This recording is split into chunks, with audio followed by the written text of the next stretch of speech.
Hello everyone, Nick here from the Sage Scrolls, and today we're taking a look at a bad player who, when not getting the character he wanted, decided to do a bit of trolling.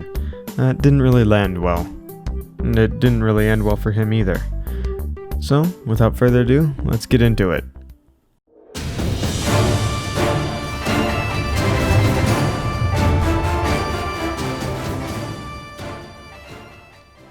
This post is entitled Smashmouth, the Short-Lived Bard, posted by user/writer of Rohan. So I want to start off by saying that until last night, I didn't believe most of these stories. I thought most were made up or exaggerated for Reddit clout and to get his crabbiness to take notice. I realized my folly far too late, now nursing a hangover on account of having to drink through last night's debacle. There are a couple players in this tale. I'll introduce them as they become relevant. To set the stage, I was the random for my group. We play online, and I was picked up by a member, we'll call him K, to fill a slot earlier this year. It's been a blast. We play once a week, and are just starting our second main campaign with new characters, Storm King's Thunder, for which there will be minor spoilers for the first encounter. I guess K decided to try to repeat their success with me and wanted to add one more to the fun just in time for the new game. Enter, we'll call him Ed. Ed joined the server yesterday, a good couple hours before session 0 was to begin.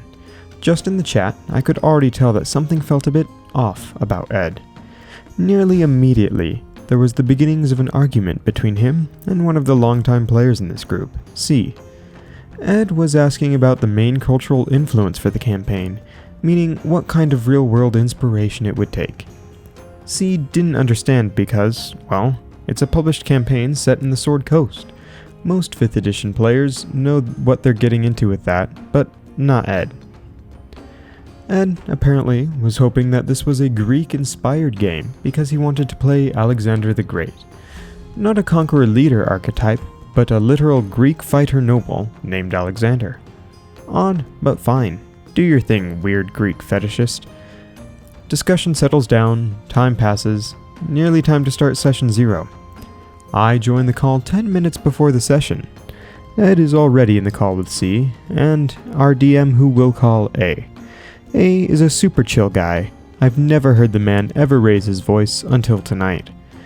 Ed and A are discussing character details as I join, and immediately I'm struck with this sense of entitlement that only the least aware of anyone in nerd/geek culture can be cursed with.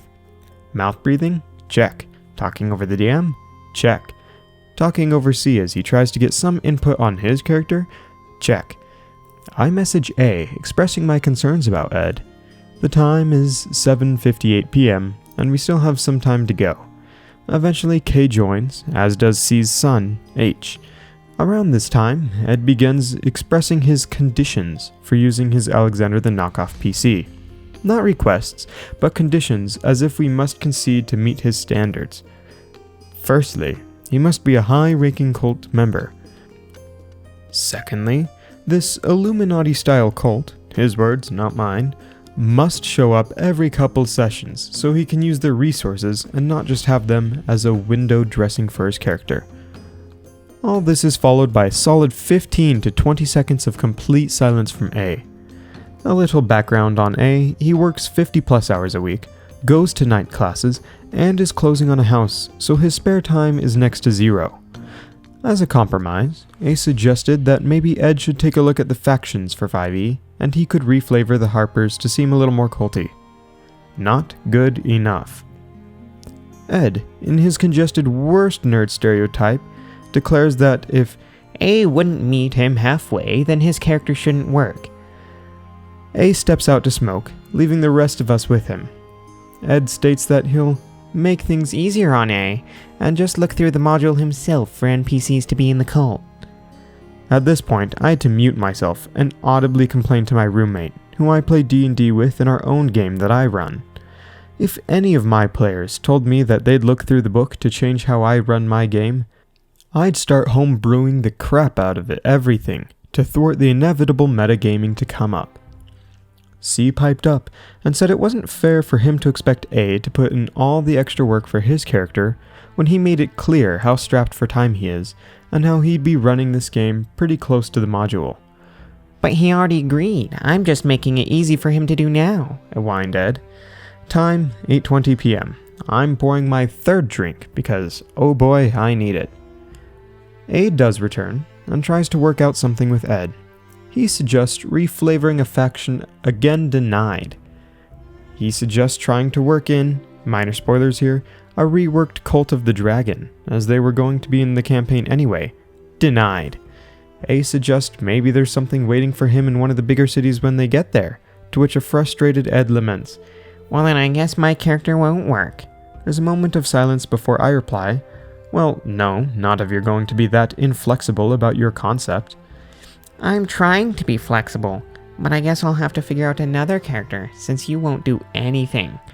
Both K and C both chime in to disagree with Ed. By this point, I can hear A's blood boiling over, and he starts going off about how he has tried to compromise, but is just getting stonewalled by Ed over and over.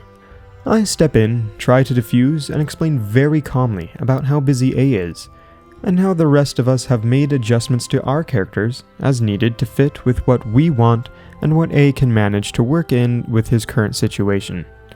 But if this worked, this wouldn't be much of a horror story. Time, 8:45, and I'm pouring drink 4. Ultimately, Ed decides to abandon Alexander the Off-Brand and asks if satirical characters are allowed. We play with H, and H has some pretty off-the-wall characters, so we're used to shenanigans.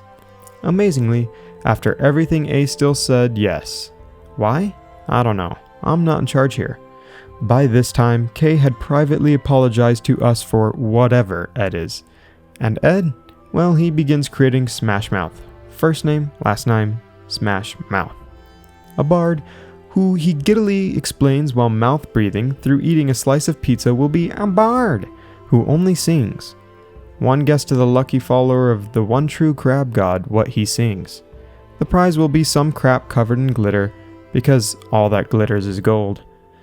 Every word out of his mouth for the next 15 minutes while the rest of us are getting concepts and background features okayed is a lyric from All-Star. Every single one only tangentially relates to what's going on. Each one met with silence that hung over us like the guillotine that was threatening to kill this session from the first moment Ed opened his mouth. The rest of us cringed in mostly silence while Ed slurped up his pizza and laughed at his own Smash Mouth jokes. Trust me, the ice he stood on was getting pretty thin indeed. By about 9:15, I am sufficiently inebriated enough to not actively hate everything going on, and we begin the introduction to the session. We start off with character introductions. As I volunteer, I'm immediately interrupted by Ed. Actually, I think I'll go, he says, spittle surely flying from his lips. Sure, man, by all means. I thought I'd give him one last chance to do something that didn't make me want to respond with open hostility. So my name is Smash Mouth. He stops to laugh before proceeding with, I just thought I should go first because I'm an all-star. Once again, met by silence, but not before gleefully announcing that he chose not to take any weapons or armor since he was a famous singer. Why would he need a weapon? I introduced my warlock without acknowledging him at all. I should also mention that our Discord server has the Groovy bot, and he was trying, and thankfully failing, to play All-Star on loop. Or he succeeded, I don't know. I muted the bot before he could start. Each player introduces their PC, and we're led to Nightstone, where we see the gates to the city open, the bell to the church ringing, and nothing but empty streets pockmarked with boulders. Some houses are partially destroyed, and our cleric spots some goblins mounted on wargs on the far end of the town. Still outside the gates, we begin planning a way to get rid of the goblins without putting ourselves at too much risk. The general plan is to have myself and the fighter up in the battlements of the gatehouse, firing spells and arrows to take them down, and have the druid and cleric attack anything that gets too close. As for Smashmouth the Bard, well, while we were planning, he wandered into town. We heard the bells stop ringing for about 24 seconds before it started ringing again.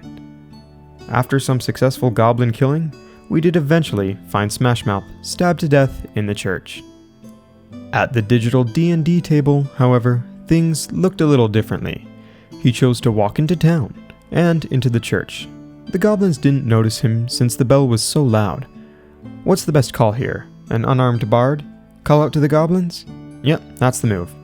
They notice him, draw weapons as the bell starts ringing, roll initiative. Why am I rolling initiative? I'm not fighting them. Yes, I reply, fully aware of what's about to happen. But they're fighting you. A is rolling initiative for the two gobos while Ed drops in and out of the call. After a good couple minutes, Ed says that he doesn't know what A wants him to do, so he'll just roll performance. I think he rolled well, but the goblins don't have much interest in his music. They stab him once, 5 damage. A second time, 5 damage. He's down, and while my memory is a touch hazy about this part, I like to believe that A coup de grâce him for a good measure. At some point in the following couple of minutes, Ed dropped out of the call again. A took the chance to ban him from the server, and we all blocked him in turn, breathing a collective sigh of relief. The time was 9:45 p.m., and we were set free. The career of Smashmouth Breather was short-lived. Maybe we didn't ultimately deal with the situation in the best way, but hey, there's so much to do, so much to see, so what's wrong with banning an obnoxious PC who talks over everyone else and demands to be the center of attention? Thankfully, the rest of the session was amazing, and I can breathe a little easier knowing that he won't be there next Saturday. As for Ed, well, I have to hope in my heart of hearts that he was just an incredible troll. I refuse to believe anyone can be that unaware of when a joke isn't working, or when he's grinding the DM's gears. If he wasn't trolling, then I do genuinely hope that he can learn from things in retrospect, and that he works on improving his social skills. Nothing wrong with self-improvement, because we can all use a little change. Okay, first off, fantastic writing style. Really love it. You had a great use of adjectives, and I liked your grasp on puns and how you threw them in there. I have to say there's not too much you could really do there. Kind of already did the right thing. I mean, I wouldn't quite say right, banning someone outright without reason, without letting them know the reason, my bad. There was clearly reason to ban him, but yeah, that can be a little rude.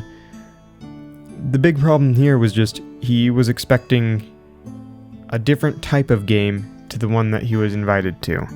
You gotta mesh in with what's expected of you, how serious the campaign is versus how humorous, how combat heavy versus RP heavy, and he just was not willing to listen to, this game's gonna have combat, and it's gonna be a little more serious. You can't just be a complete troll, no weapons, no armor, nothing. So, that's bad. Unfortunately, some people just aren't as well spoken as others, so the mouth breathing, I'll give that one a pass. Just be nice to people, you know? But he definitely seemed like a troll. I don't think it was genuine though. I think he legitimately, that's the type of D&D game he expected, that's what he's played in before, and in the end, if he's not willing to change, then he's got to find a new group. So, all in all, you did alright. I'd give that one like a B+ in terms of handling the situation. Maybe an A-. We'll change that to A-, so well done. Anyways, that's all for today. I'm Nick from the Sage Scrolls. If you enjoy this, be sure to subscribe if you want more D&D content. I love looking through lots of Dungeons and Dragons with you, sharing it, and if you enjoyed it, drop a comment, tell me what I might need to improve, throw a like on it if you want, and with that being said, I'll see you all in the next video.